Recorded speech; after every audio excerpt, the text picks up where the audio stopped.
A humble prison guard was tasked with overseeing a death row inmate's final days.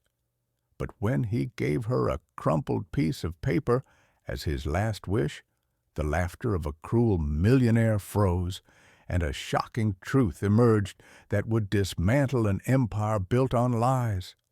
Elara's world was painted in shades of gray, the gray of the concrete walls of Blackgate Penitentiary, the gray of the weak, lukewarm coffee in her thermos, and the gray of the perpetual worry that shadowed her thoughts.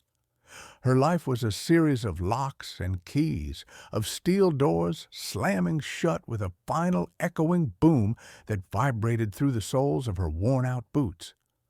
She was a correctional officer, a ghost in a blue uniform, navigating a graveyard of forgotten souls. Her own soul felt heavy, weighted down by a reality far harsher than the prison itself. The reason for her gray world, the single point of color and terror in her life, was a photograph tucked inside her locker. It showed a young girl with a smile as bright as a supernova, her hair a cascade of dark curls. Luna, her little sister. Luna was dying, not in the slow, resigned way of the inmates Elara guarded, but in a race against time, her small body betrayed by a rare heart condition. The doctor spoke in hushed, somber tones, using words that cost more than Elara's annual salary. Surgery, specialists, a chance, a very, very expensive chance. So Elara worked. She took every overtime shift, her days bleeding into nights, the fluorescent hum of the prison becoming the soundtrack to her life. She existed in a state of quiet desperation, a silent scream trapped behind a professional, stoic mask. Her colleagues saw a reliable officer, stern but fair. They did not see the terror that gnawed at her insides every time she looked at Luna's fading smile in the photograph. Her assignment for the past 6 months had been the quietest, most unsettling corner of Blackgate, death row. Specifically, one inmate. Inmate 734, an old man named Julian. Julian was a ghost of a different sort. He was once Julian Croft, a name that had been synonymous with architectural genius, a man who sculpted skylines and dreamed in glass and steel. Now he was just a number, convicted of a massive fraud and corporate espionage scheme that had led to the ruin of hundreds and the tragic death of his business partner. The papers had called him a monster in a tailored suit. But the man Elara saw was not a monster. He was a whisper. He moved with a quiet dignity, his eyes the color of a faded sky, holding a deep, ancient sadness. He never complained. He read thick books on philosophy and history, his hands, once capable of designing monuments, now tracing words on a page. He was her grandfather. She had never known him. Her mother, his estranged daughter, had spoken of him in fractured, painful sentences, painting a picture of a man consumed by work, a father who was a myth, a provider, but not a presence. He had been a stranger to her then, and he was a stranger to her now, separated by a wall of glass and a lifetime of secrets. Her job was a cruel twist of fate, forcing her to watch the final days of a man who was both family and a complete unknown. He knew who she was. On her first day, his gaze had settled on her, a flicker of recognition, a deep, painful understanding that transcended words. He never spoke of it. It was an unspoken truth that hung in the sterile air between them, a fragile, invisible thread connecting two broken ends of a family line. His execution date was set. 1 week away. The prison's grim machinery was beginning to turn. The final appeals had been exhausted. The official notices were posted. A heavy, final silence began to settle over Julian's cell block. On a Tuesday, with 6 days left, Julian pressed his hand to to the glass partition during her shift. His face was calm, serene, like a placid lake before a storm. "Elara," he said, his voice a dry rasp, using her name for the first time. The sound of it in that place, from his lips, was a shock, like a sudden sharp crack in the ice. She flinched, but held her professional posture. "Inmate 734, she corrected softly, her voice betraying a slight tremor. A sad smile touched his lips. "Of course. My apologies, officer." He slid a small folded piece of paper through the narrow slot at the bottom of the partition. It was old, the creases worn soft, covered in what looked like a meaningless jumble of numbers and symbols. "This is my last request," he said, his voice gaining a strange, urgent strength. "It is not for me. It is for you. For Luna." Elara froze. How did he know about Luna? The blood drained from her face. She stared at him, her carefully constructed walls of professionalism crumbling. "I have been a terrible father and a non-existent grandfather," Julian continued, his eyes pleading. "I cannot undo my absence, but I can, perhaps, undo my greatest mistake. This paper, it is a key. It will not make sense to you now, but it is the only thing of value I have left to give." He gave her an address. The Sovereign Trust Bank, downtown. A place of impossible wealth and power, a world away from her gray existence. Go to the main branch. Ask for the terminal for the celestial accounts. They will laugh at you. They will try to throw you out. Do not let them. His gaze was intense, burning with a fire she had never seen before. "The key is a sequence, a memory game I created long ago. The pattern is everything. Trust the pattern." She stared at the crumpled paper in her hand. It felt like a joke, a cruel, nonsensical riddle from a man on the edge of oblivion. A key? A memory game? It sounded like the ramblings of a broken mind. "Please, Elara," he whispered, the sound raw with a lifetime of regret. "This is my only chance to save 2 lives, the one I ruined and the one that has yet to fully bloom. Do this for her." Elara's hand closed around the paper. It felt fragile, insignificant, yet, in the sterile, hopeless air of death row, it was the only thing that felt real, a desperate, impossible flicker of something that was not gray. It was a secret, a final wish, a key to a door she didn't even know existed. And with her sister's life hanging by a thread, it was a chance she knew, with a terrifying certainty, she had to take. The next morning, Elara stood before the Sovereign Trust Bank. It was not a building, it was a monument to wealth. A gleaming tower of black marble and gold trim that pierced the sky, reflecting the clouds with arrogant indifference. It made Thorn Tower, the city's most famous landmark, look like a cheap imitation. Men, in suits that cost more than her car and women with jewelry that could fund Luna's surgery 10 times over, swept past her, their faces masks of entitled importance. Elara felt like a stain on a pristine white dress.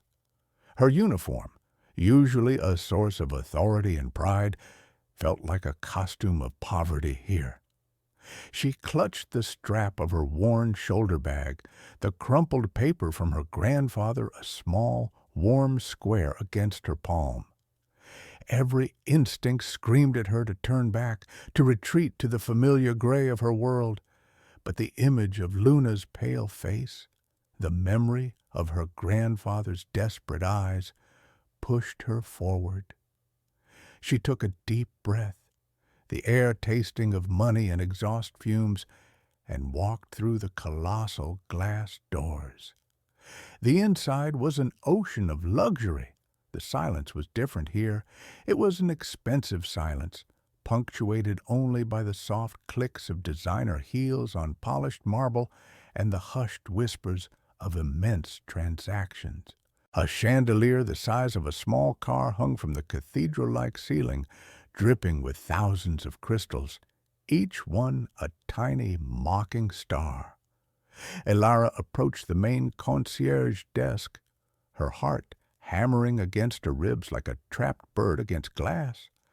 A woman with hair sculpted into a perfect, severe blonde helmet and a smile as thin as a razor blade looked up, her eyes flicking over Elara's uniform with undisguised contempt. "May I help you?" the woman asked, her tone suggesting Elara was a piece of trash that had blown in from the street. "Yes," Elara said, her voice steadier than she expected. "I need to access the terminal for the celestial accounts." The woman's smile vanished completely. For a moment, she simply stared, as if Elara had started speaking in a long-dead language. Then a small, sharp bark of laughter escaped her lips. "The what?" "The celestial accounts," Elara repeated, holding the woman's gaze. The concierge leaned back, a look of theatrical disbelief on her face. She glanced at a nearby security guard, a hulking man in a sharp suit, and smirked. "I think you're in the wrong place, darling. The soup kitchen is 3 blocks down." Anger, hot and sharp, pricked at Elara's skin. She was used to being invisible, but this was different. This was deliberate, cruel humiliation. Before she could respond, a loud, booming voice cut through the expensive silence. "Henderson, what is this commotion? I don't pay for this palace to have it cluttered with refuse." A man strode into the lobby, flanked by 2 younger men in identical suits, who laughed sycophantically at his every word. He was tall, impeccably dressed in a charcoal gray suit that seemed woven from shadows and arrogance. His silver hair was perfectly coiffed, and a cruel smile played on his lips. His eyes, cold and sharp as chips of ice, swept the room before landing on Elara. They narrowed with disdain. It was Marcus Thorne, the man who had taken over her grandfather's company, the man whose face was plastered on every business magazine, hailed as a visionary, a titan of industry, the man who, according to the courts, was the victim of Julian Croft's crimes. He was the architect of her family's ruin. The bank manager, a portly man named Mr. Henderson, rushed forward, his face slick with sweat. "Mr. Thorne, my apologies. This person was just leaving." He gestured dismissively at Elara. Thorne's icy gaze lingered on Elara's uniform. He let out a low chuckle, a sound like gravel grinding together. "A prison guard. How wonderfully proletariat. Did you get lost on your way to chain up some vagrant?" His entourage snickered. Elara stood her ground, her spine turning to steel. "I am here on business," she said, her voice low and clear. Thorne raised a perfectly manicured eyebrow. He took a step closer, circling her like a shark. He smelled of expensive cologne and something else, something bitter and rotten. "Business? What possible business could you have in a place like this unless you're here to scrub the floors? And even for that, I'm afraid you're rather underdressed." The laughter from his followers was louder this time. The other patrons in the bank had stopped, turning to watch the spectacle. A public humiliation. Elara felt her cheeks burn, but she thought of Luna, of her grandfather's face behind the glass. "I am here," she said, projecting her voice so everyone could hear, "to access the terminal for the celestial accounts." The lobby fell silent. Marcus Thorne stopped circling her. He stared at her, his cruel smile faltering for a fraction of a second, replaced by a flicker of genuine surprise. Then he threw his head back and roared with laughter. It was not a sound of mirth, it was a weapon, a vicious, booming roar of contempt that echoed off the marble walls. "The celestial accounts!" he bellowed, wiping a fake tear from his eye. "Oh, that is rich. Do you even know what those are, little guard? They aren't for people like you. They are for gods, for kings. They are myths, legends whispered about by the people who truly run the world." He leaned in, his voice dropping to a conspiratorial, sadistic whisper. "Tell me, who sent you? Was it that pathetic old man rotting in his cell? That grandfather of yours?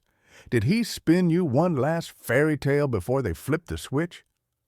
The mention of her grandfather, the casual cruelty of it, broke something inside Lara. The fear, the shame, it all evaporated, replaced by a cold, diamond-hard resolve. "Yes," she said, her voice ringing with newfound power. "He did." Thorne's laughter died, and he stared at her, intrigued by her defiance. A sick, predatory gleam entered his eyes. He saw an opportunity for a new level of sport. "All right," he said, a slow, venomous smile spreading across his face. He turned to the captivated audience. "Let's have some fun. I'll make you a bet, little prison guard." He gestured grandly around the opulent lobby. "If you can so much as activate that terminal, which I assure you is impossible without a biometric scan and a key known to less than 5 people on this planet, I will do more than just apologize." He paused for dramatic effect, his voice dripping with arrogance. "I will personally pay for whatever pathetic sob-story reason you have for being here. A sick mother? A gambling debt?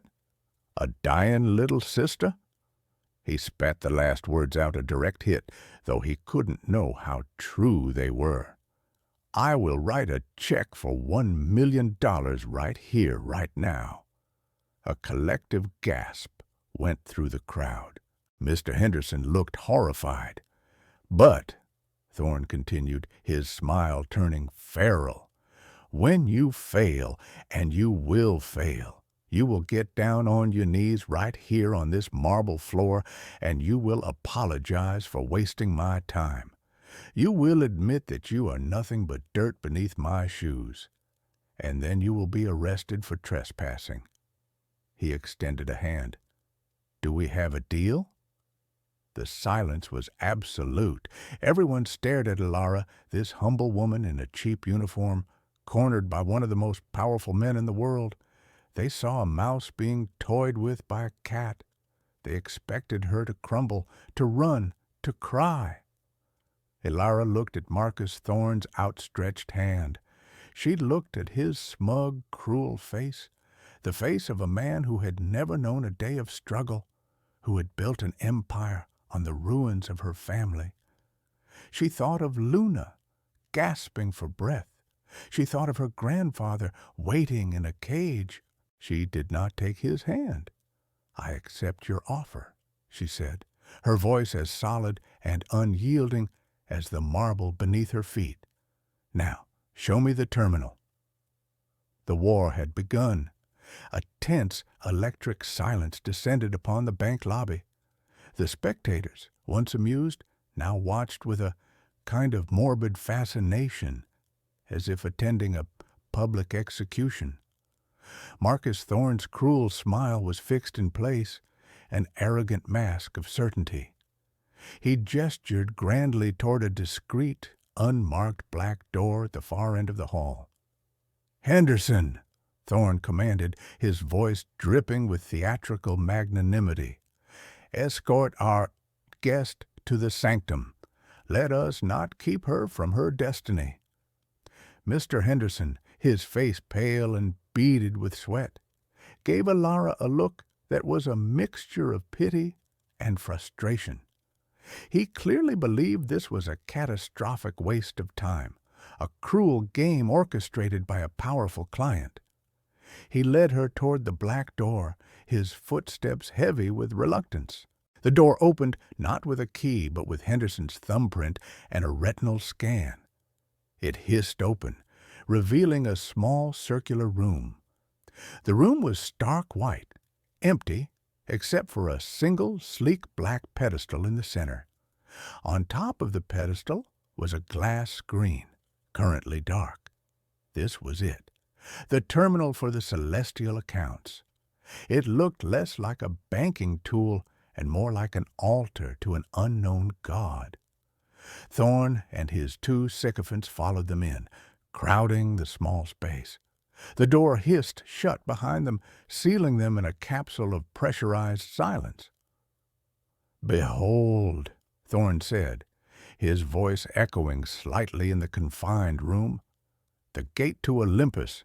It requires a biometric signature and a 32-character alphanumeric sequence. The sequence is changed hourly by a quantum algorithm. It is, to put it in terms you might understand, impossible to guess." He smirked. "The floor is yours." Alara ignored him. She ignored the snickering of his cronies and the worried glances from Henderson.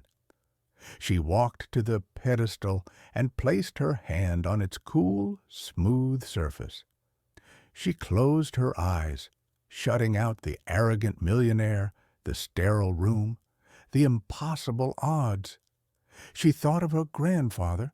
She remembered him not as an inmate, but from the few faded photographs her mother had kept. A man smiling, holding a much younger version of her mother, pointing at the stars. He had loved patterns, puzzles, games of the mind. Her mother had told her once, in a rare moment of soft nostalgia, that he used to create intricate memory games for her. "The pattern is everything," he had said. She took the crumpled paper from her pocket and smoothed it out. It wasn't just a jumble of symbols. It was a map, a star chart. The symbols corresponded to constellations: Orion, Cassiopeia, Ursa Major. And the numbers, they were coordinates, positions within the patterns. "A memory game I created long ago." It clicked. This wasn't a code to be broken. It was a sequence to be remembered, a song played on a celestial keyboard. She placed her fingers on the dark screen. As if sensing her touch, it flickered to life, displaying a complex, shimmering star field. A keyboard of symbols, not letters, glowed softly at the bottom. Thorne let out a short, sharp laugh. "A valiant effort. Touching the screen. Did you think it was a toy?" Alara's fingers began to move. She didn't think. She remembered.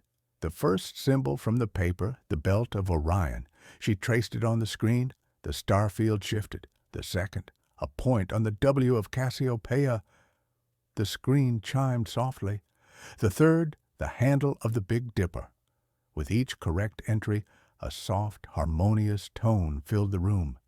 It was a melody of unlocking, a symphony of access. Henderson's jaw went slack. The snickering from Thorne's men died in their throats.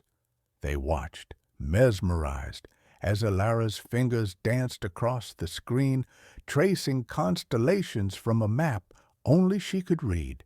She wasn't hacking a system. She was performing a recital. Thorne's smile had vanished. His face, once a mask of arrogant amusement, was now tightening, disbelief warring with a dawning horror. "What is this? What are you doing?" he hissed, taking a step forward. "This is impossible." Alara didn't hear him. She was in the past, a child playing a game with a grandfather she never knew, connecting stars in her mind. 28 symbols, 29, 30, 31. She paused before the final entry. The room was so quiet, she could hear the blood pounding in her ears. She looked up and met Marcus Thorne's eyes. His face was pale, his arrogance stripped away, leaving only raw, naked shock. For the first time he looked afraid. With a final deliberate press, she entered the 30-second symbol. For a heart-stopping second, nothing happened. The screen glowed, holding the completed star chart. Thorne let out a choked, triumphant sound, a half-laugh, half-gasp. "I told you! Impossible!" Then the screen flashed a brilliant, blinding white. The harmonious tones resolved into a single, powerful chord that resonated through the floor. The star field dissolved, replaced by stark, black text. Biometric verification waived. Legacy key accepted. Account holder, Julian Croft. Account status, active. And then another line appeared beneath it. A number so long it seemed unreal. Balance: $3,714,218,924.56. The laughter froze, not just in Thorne's throat, but in the memory of the entire lobby. The arrogant, booming sound that had filled the space just moments before was gone, replaced by a silence so absolute, so profound, it felt like the end of the world. Marcus Thorne stared at the screen, his face a grotesque mask of disbelief and fury. The color drained from his cheeks, leaving him a ghastly waxen white. His mouth opened and closed silently like a fish gasping for air. The number on the screen pulsed with a calm, irrefutable power. Billions, not millions, billions. Mr. Henderson made a small, strangled noise in the back of his throat. He stumbled back a step, his eyes wide with a mixture of terror and awe. He looked from the screen to Elara, as if seeing her for the first time. She was no longer a humble prison guard, a piece of refuse. She was something else entirely. Thorne's sycophants were paralyzed, their foolish smirks wiped clean from their faces, replaced with blank, idiotic shock. They looked at their boss, then at the screen, their small minds unable to process the cataclysmic shift in power that had just occurred in this tiny white room. But Elara only had eyes for Thorne. She watched the arrogance crumble. She watched the sadism curdle into fear. She watched the man who saw the world as his personal playground suddenly realize he was no longer in control. He looked at her, his icy eyes now filled with a dawning, unwilling respect that was quickly being consumed by pure, unadulterated hatred. The silence stretched on, thick and heavy. Then another line of text appeared on the screen, a final, devastating blow. Additional assets. 51% controlling interest in Thorne Industries. If Thorne had been pale before, he was translucent now. A guttural, animalistic sound of pure rage escaped his lips. He lunged, not at Elara, but at the terminal, his hands outstretched as if to smash the screen, to physically destroy the truth it displayed. But Henderson, jolted from his stupor, moved with surprising speed. "Mr. Thorne, no!" he yelled, grabbing his arm. The two security guards from the lobby, alerted by the prolonged silence, chose that moment to open the door. They saw the scene, the glowing screen, Henderson restraining a furious Thorne, and Elara, standing calm and resolute at the center of the storm. The spell was broken. The private spectacle was now public. The whispers from the lobby turned into a roar as people craned their necks to see inside the sanctum. They couldn't see the screen, but they could see the face of Marcus Thorne, a man known for his unshakable composure, now contorted in a mask of pure, violent fury. Elara took a step back from the pedestal. The adrenaline began to fade, leaving a strange, hollow calm in its wake. She had done it. The impossible had happened. The key had worked. Her grandfather's last wish was not a madman's riddle.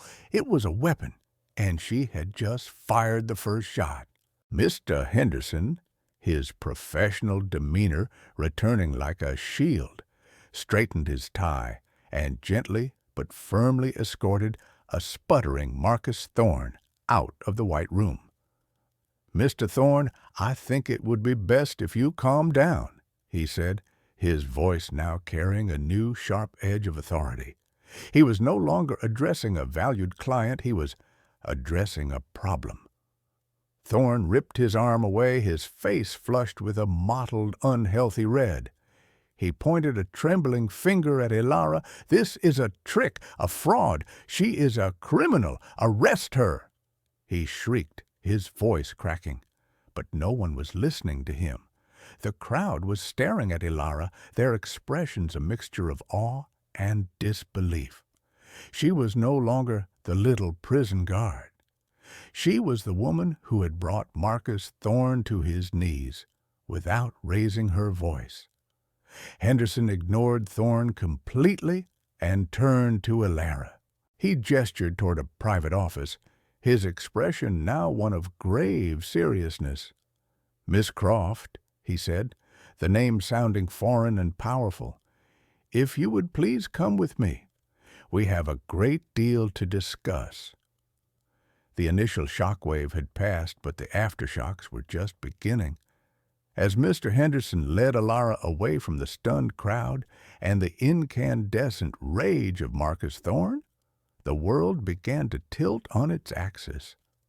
Inside Henderson's lavish wood-paneled office, the expensive silence returned, but it was now charged with tension and unanswered questions. Henderson closed the heavy oak door, shutting out the noise of the lobby. He took a deep breath, running a hand over his face as if to wipe away the last vestiges of disbelief. He was a man whose entire life was governed by rules, numbers, and rigid protocols. What he had just witnessed had shattered them all. "Miss Croft," he began, his voice low and conspiratorial, "I must confess I have never seen anything like this. The celestial accounts are legendary.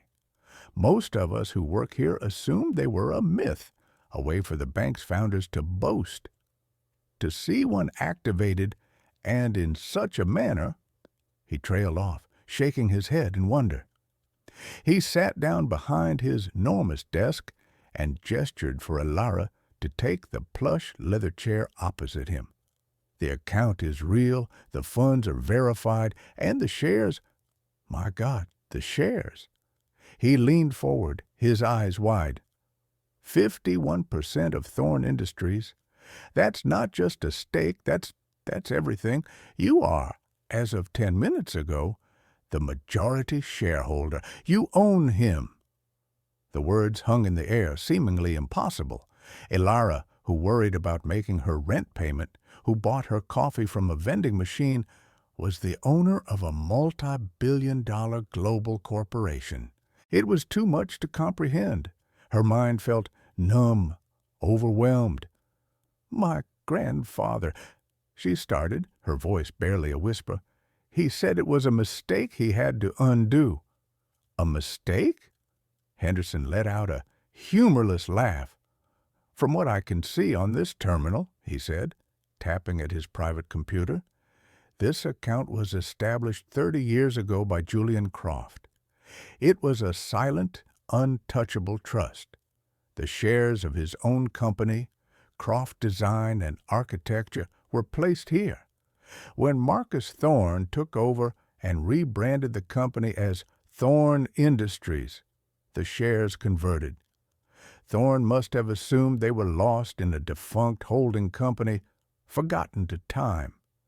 He never knew his entire empire was built on a foundation he didn't own."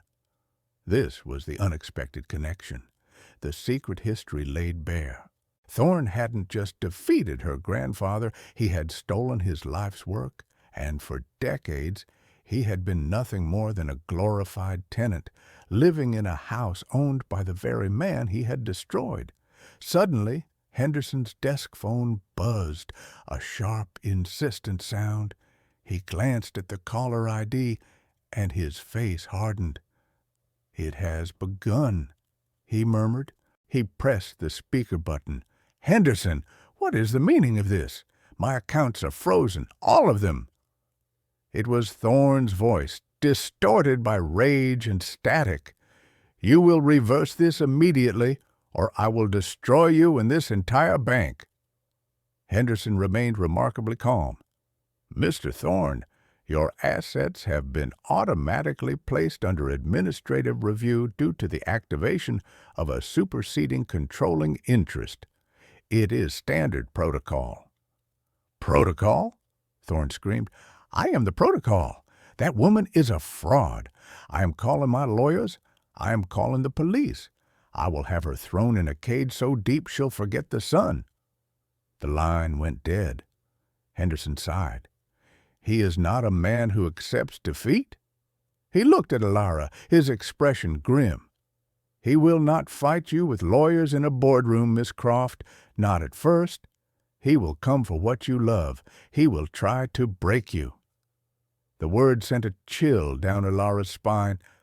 "Luna!" As if on cue, her own cell phone rang. It was an unknown number. Her hand trembled as she answered it. "Is this Elara Croft?" a cold, unfamiliar voice asked. "Yes. Who is this?" "I'm the administrator at St. Jude's Pediatric Hospital. I'm calling about your sister, Luna.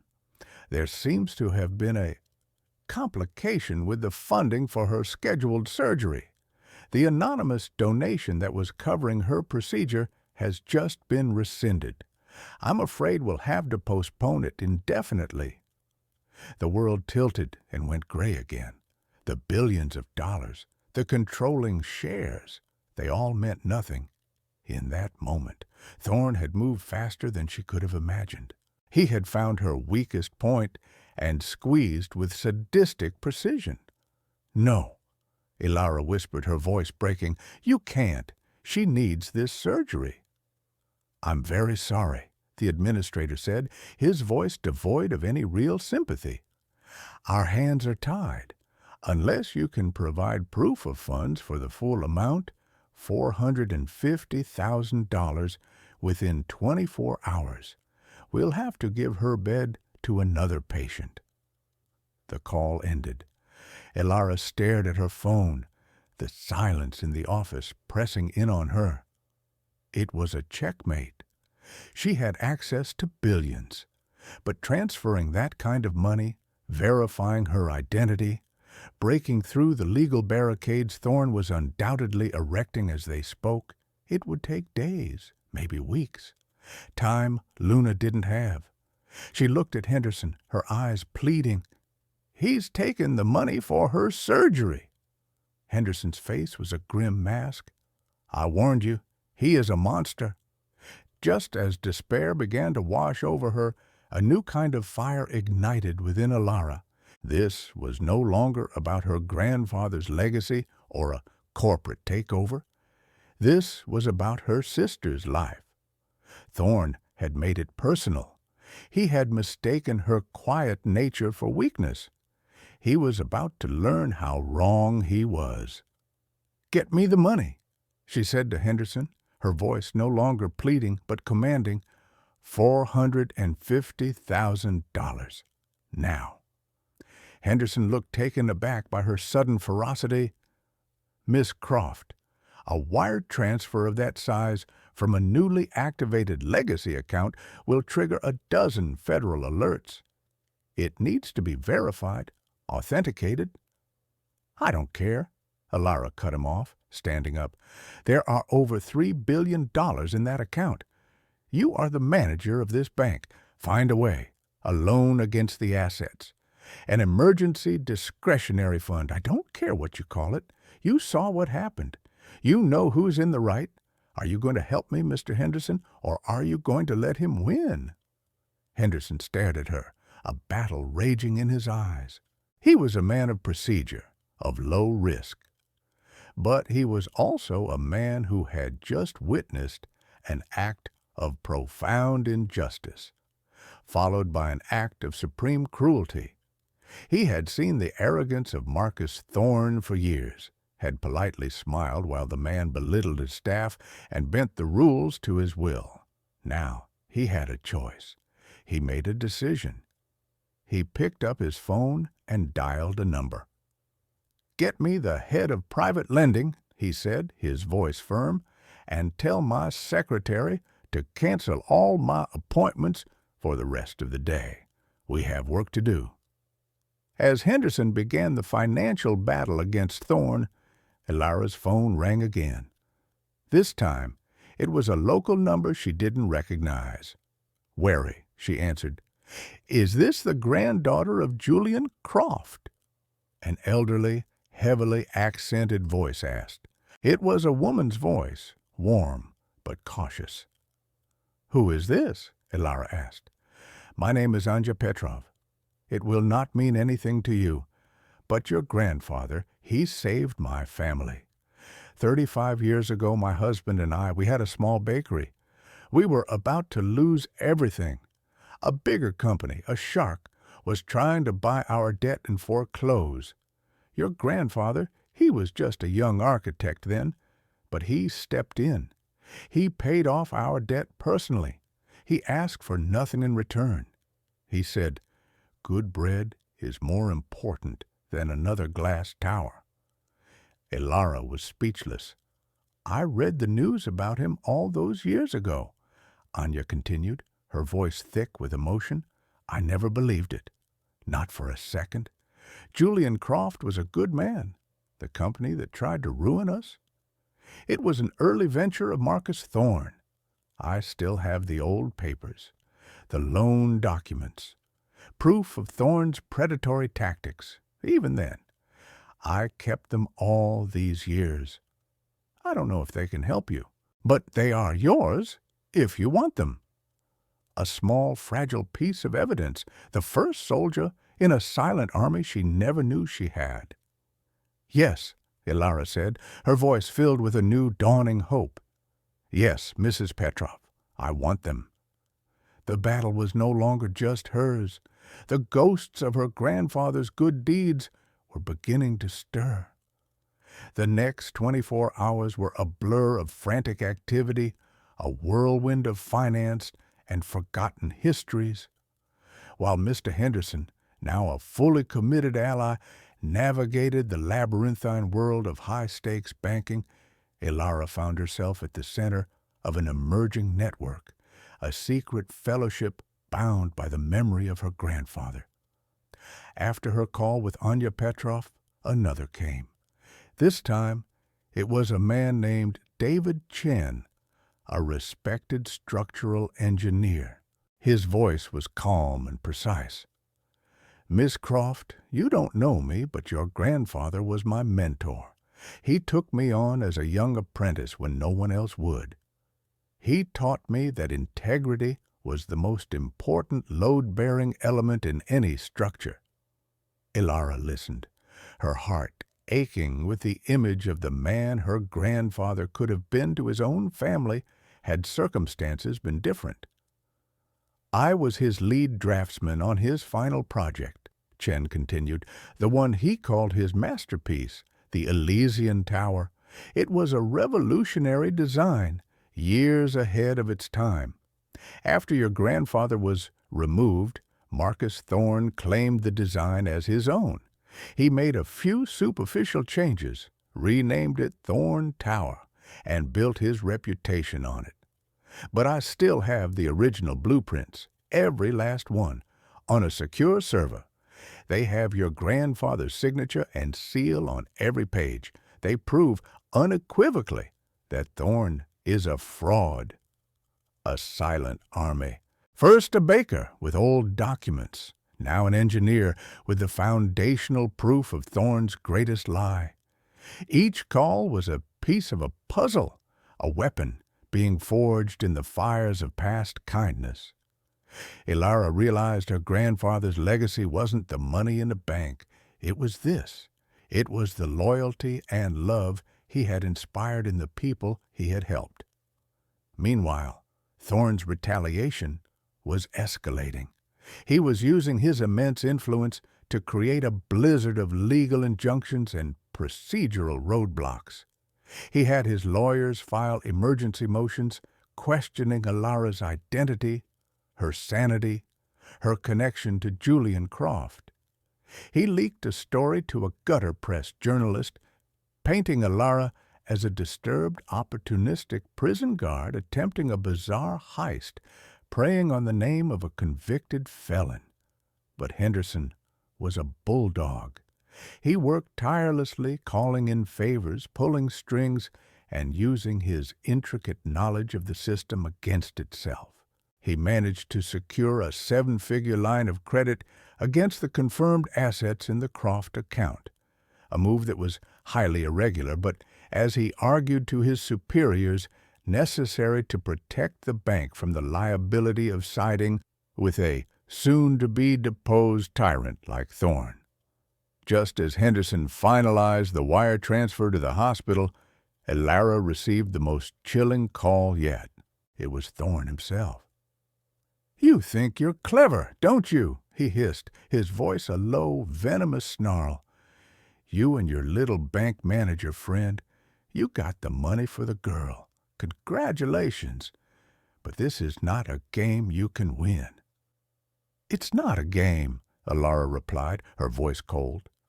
"Oh, but it is," Thorne sneered, "and it's a game I have been playing my entire life. You have a little money now. I have an army of lawyers, politicians in my pocket, and a media that eats from the palm of my hand.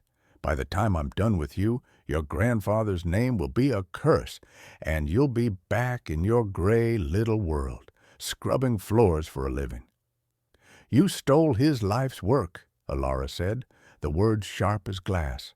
"The Elysian Tower. You're a thief, not a visionary." There was a pause on the other end of the line.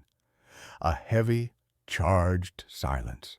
When Thorne spoke again, his voice had lost its bluster, replaced by something far more dangerous. Pure, undiluted hatred. "He was a fool," Thorne whispered, "a sentimental fool who cared more about art and integrity than about power. He had it all, and he didn't know what to do with it. He was weak, I was strong. That is the only rule that matters. I am convening an emergency shareholder meeting for Friday morning. I will expose you as the fraud you are, and I will have you removed, and then I will come for everything else. Enjoy your small victory, little guard. It will be your last." The call ended, leaving an ominous chill in the air. Friday morning, 2 days. That was the deadline. The final confrontation was set. Alara hung up, her resolve hardening. Thorne was right about one thing. It was a war. But he was wrong about her being alone. She spent the next 48 hours gathering her forces. She met with Anja Petrov, a grandmotherly woman with fierce, intelligent eyes, who handed over a dusty ledger filled with incriminating documents. She met with David Chen, who gave her a simple USB drive containing a digital fortress of evidence. Then another soldier appeared, a former secretary of Thorne's, a woman named Maria, reached out. She was now in her late 60s, running a small flower shop. Julian Croft, she explained, had once paid for her son's education after he was in a terrible accident. She had never forgotten it. Out of a sense of guilt and loyalty, she had kept copies of letters in which Thorne openly discussed his plan to frame Julian, to bury him under a mountain of fabricated evidence. It was the smoking gun. Armed with the truth, Alara felt a strange sense of peace. The fear was gone, replaced by a powerful certainty. She was no longer just fighting for Luna or for her grandfather's name. She was fighting for every person Thorne had ever crushed on his ascent to power. She was the vessel for their collective justice. On Friday morning, Elara walked into the Thorn Tower boardroom. It was a cold, sterile space on the top floor with a panoramic view of the city her grandfather had once dreamed of shaping. The room was filled with stern-faced board members, a phalanx of Thorne's lawyers, and a handful of financial journalists who had been hand-picked by Thorne to witness his triumph.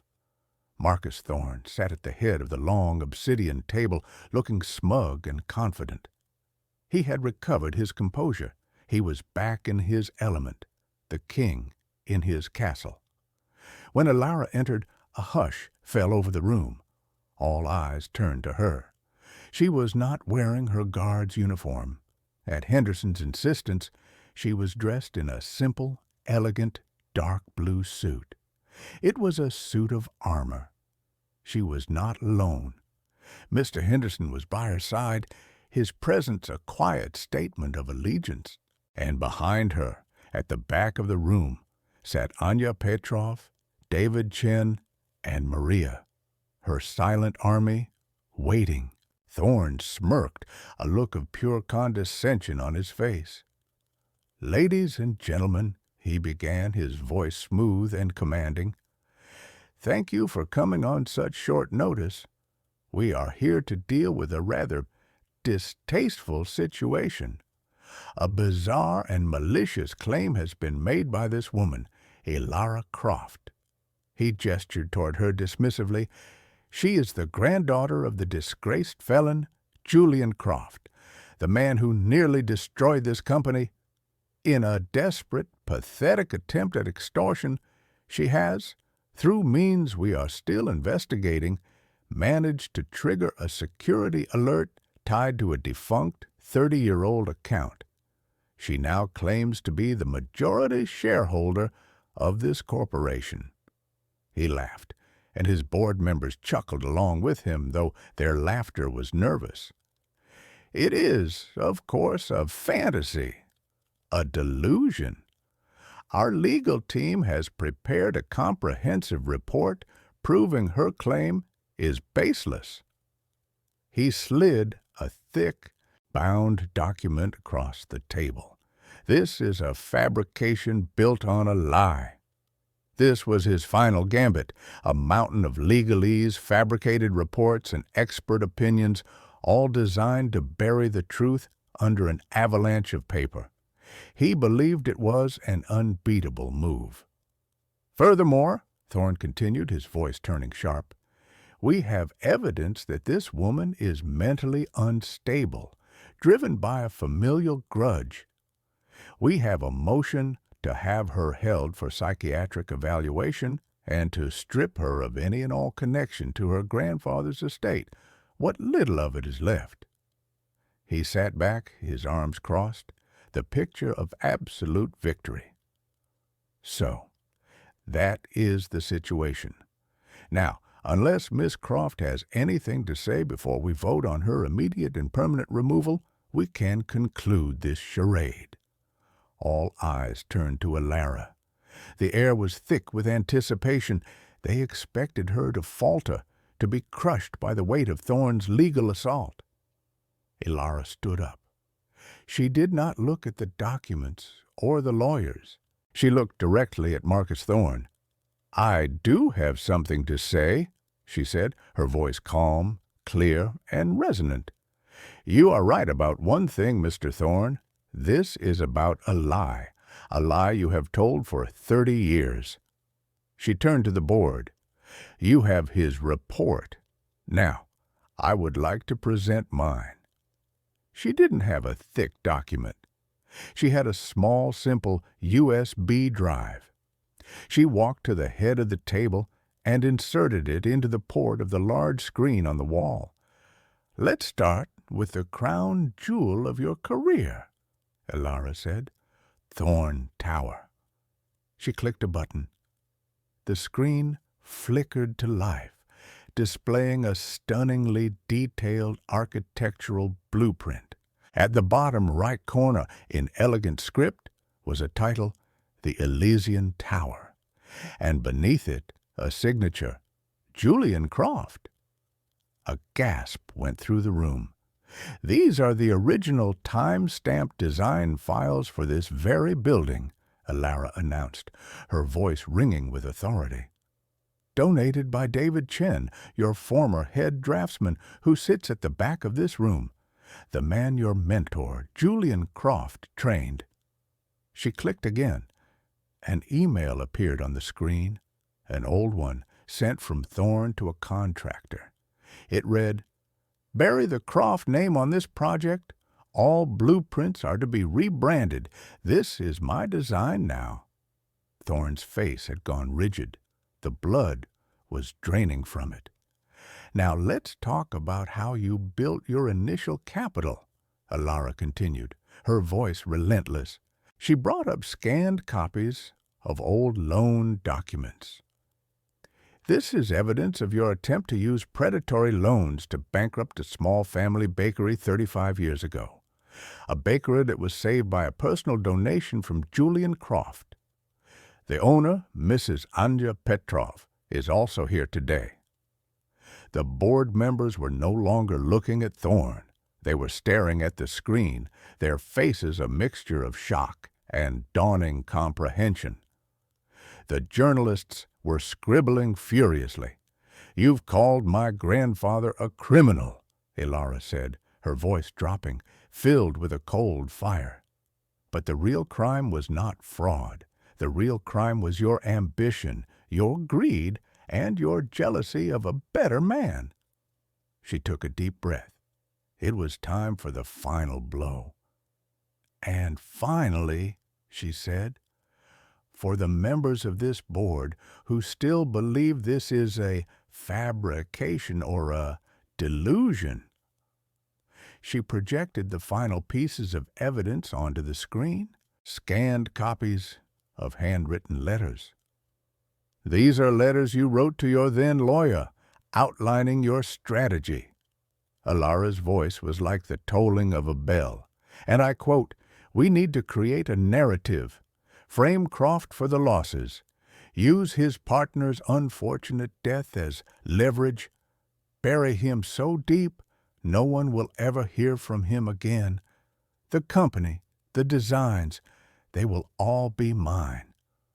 The room was utterly deathly silent. The words on the screen were undeniable. It was a confession written in Thorne's own arrogant hand. "The woman who saved these letters, your former secretary Maria, is also here," Alara finished, her voice softening. "Like all the others, she is here because my grandfather showed her a kindness you have never understood." She turned off the screen and faced the board. "The account I activated was not a myth. It was a fail-safe. A silent trust my grandfather created to protect his true legacy, knowing that one day the truth might need a guardian. That legacy is not the money. It's the integrity you have spent a lifetime trying to erase. He was not a criminal. He was a builder, and you, Mr. Thorne, you are nothing but a vandal."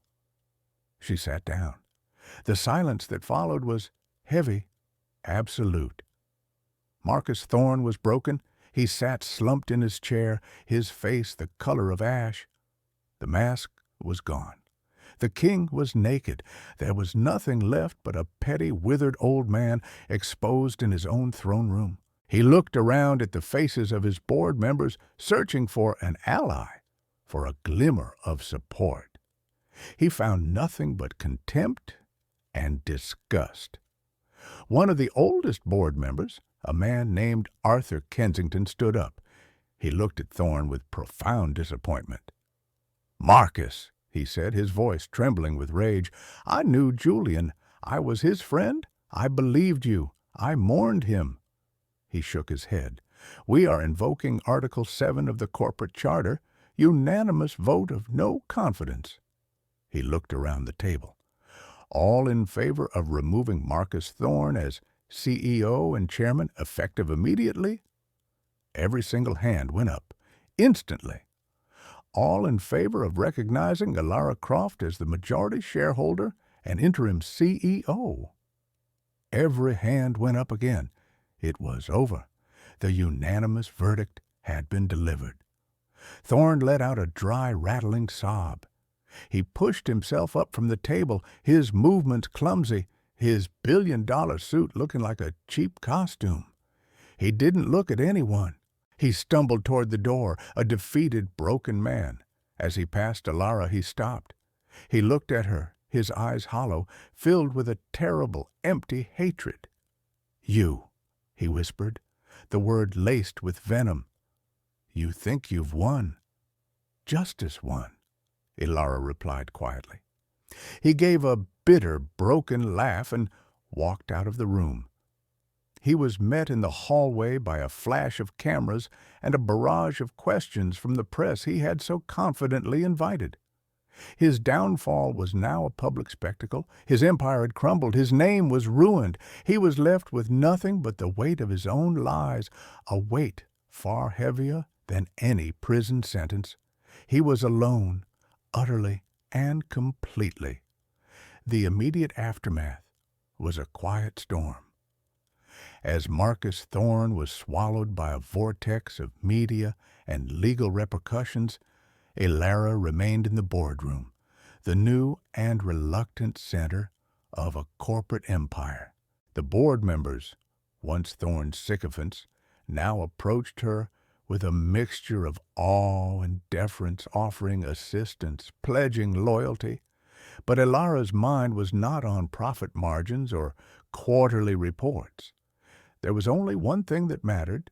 She politely excused herself, stepped into an empty office, and made a call.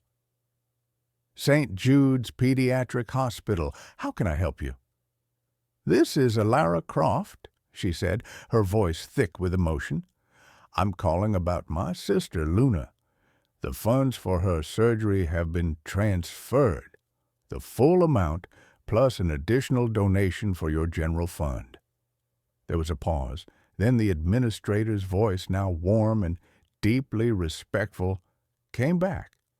"Yes, Miss Croft, we received it. It's the largest single donation in this hospital's history. We are scheduling Luna for surgery first thing tomorrow morning with Dr. Alistair Finch, the best pediatric cardiac surgeon in the country. We are flying him in tonight." Tears streamed down Elara's face, not tears of sadness, but of profound, bone-deep relief. It was the sound of a dam breaking, of years of pent-up fear and desperation washing away.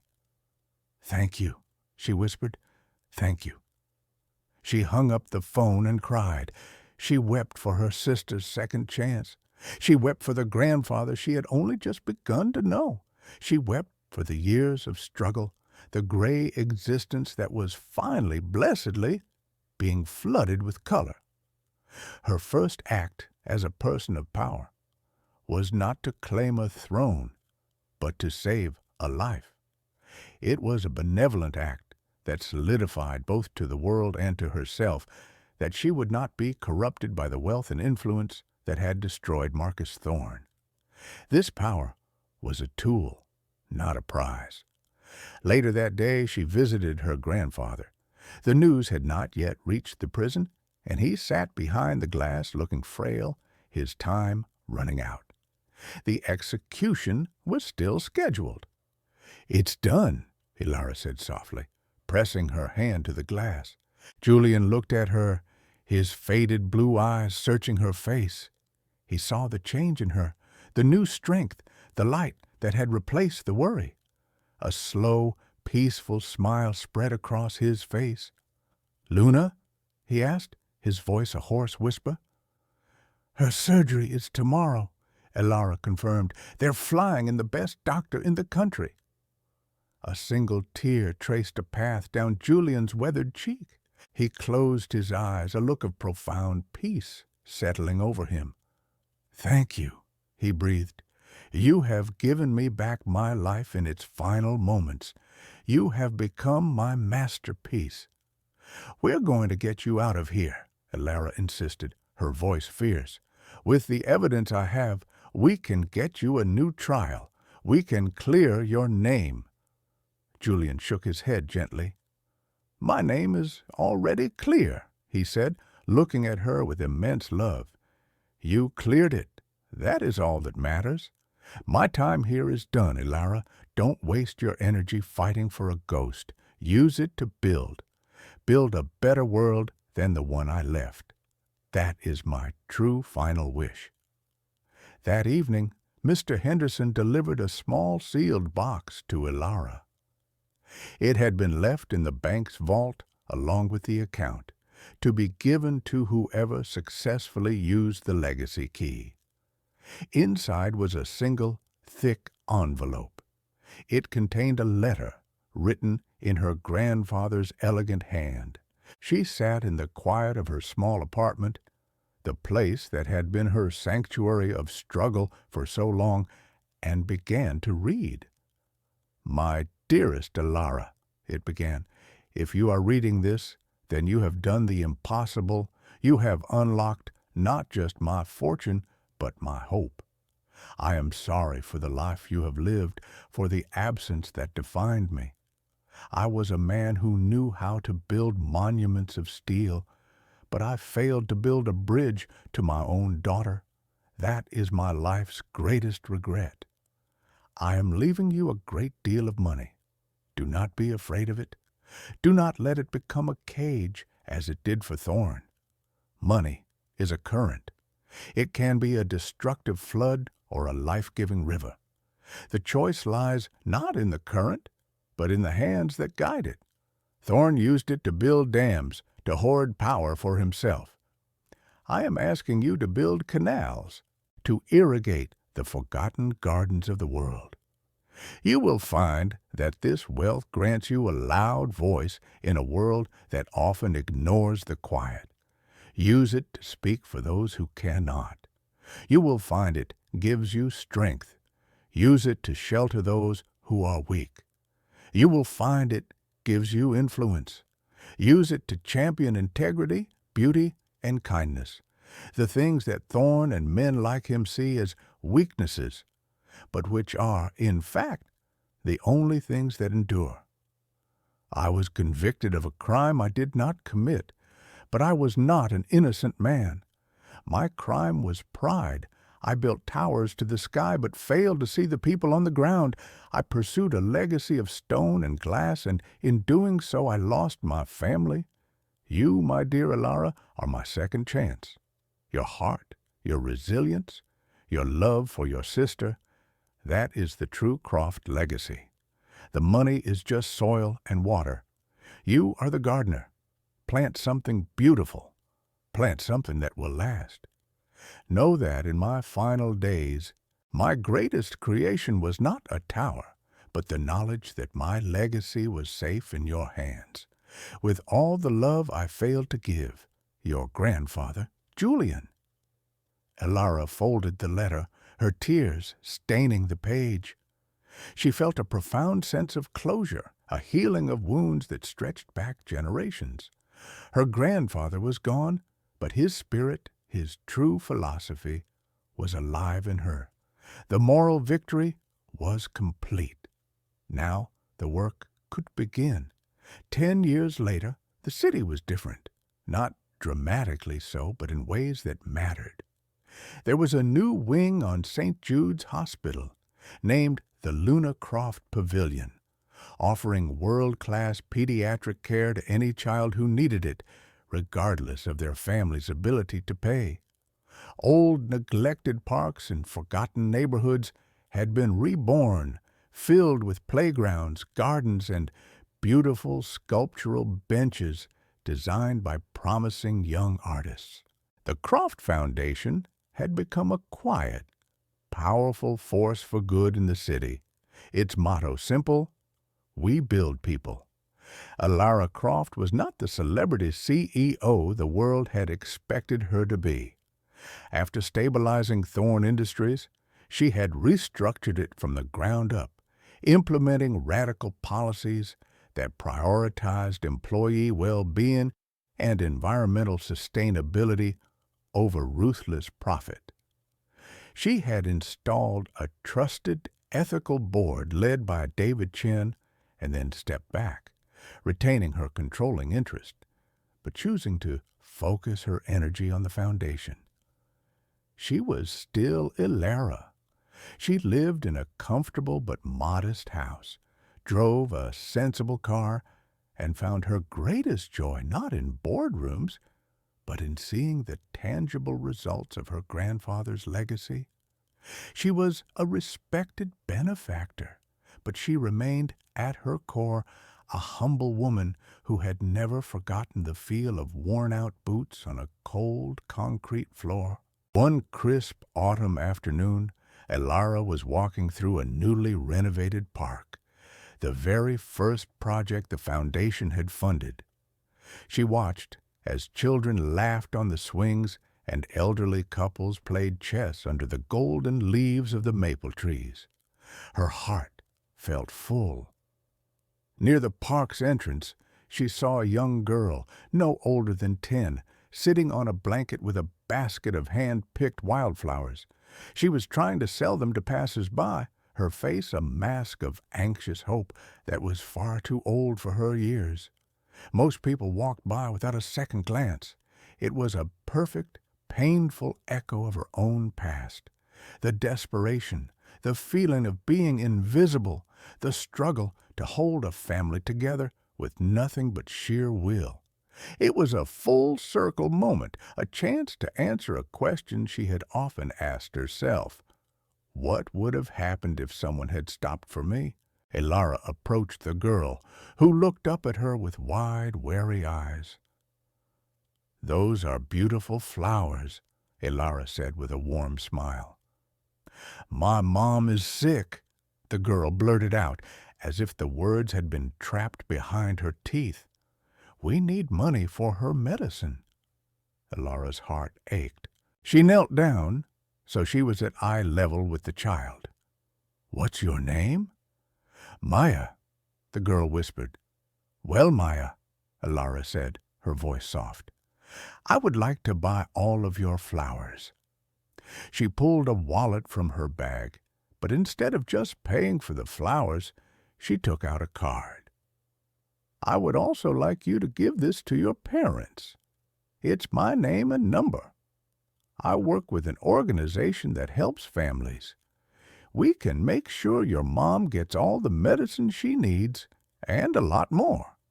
Maya stared at her, her jaw slack with disbelief. "Really?" "Really," Ilara confirmed. "A long time ago, someone I never knew left me a gift that changed my life. I'm just paying it forward." She helped Maya pack up her flowers and walked with her to the edge of the park, ensuring she was safely on her way home. As she watched the girl run off, clutching the card like a winning lottery ticket, Ilara felt a profound sense of peace. This was the interest on her grandfather's investment. This was the harvest. And what of Marcus Thorne? His fate was a quiet, pathetic postscript. After his public disgrace, he was prosecuted for the litany of crimes Ilara had exposed. He lost everything: his money, his power, his reputation. He was sentenced to a minimum security prison, a far cry from the death row where he had left Julian Croft to rot. In a final, perhaps foolish act of grace, Ilara had reached out to him once through her lawyers. She offered to fund a vocational program for him upon his release, a second chance, a path toward a quiet, anonymous life. It was an offer born not of forgiveness, but of a belief that no soul was entirely beyond redemption. Thorne's response was a single, venomous sentence scrawled on a piece of prison stationery. "I would rather die than accept a single crumb from your grandfather's table." He was a man so consumed by his own arrogance that he could not accept kindness, even when he had nothing left. He died a few years later, alone and forgotten, His passing, earning only a small two-line obituary in the back of the city paper. He was a cautionary tale about a man who had gained the whole world but had lost his soul so completely he didn't even notice it was gone. Elara stood in the park, the setting sun casting long shadows. She thought of her sister Luna, now a vibrant young woman studying to be a doctor. She thought of the thousands of lives touched by the foundation, the seeds of kindness her grandfather had sown, nurtured by a desperate hope and watered by a daughter's love, had become a forest. The harvest would be eternal.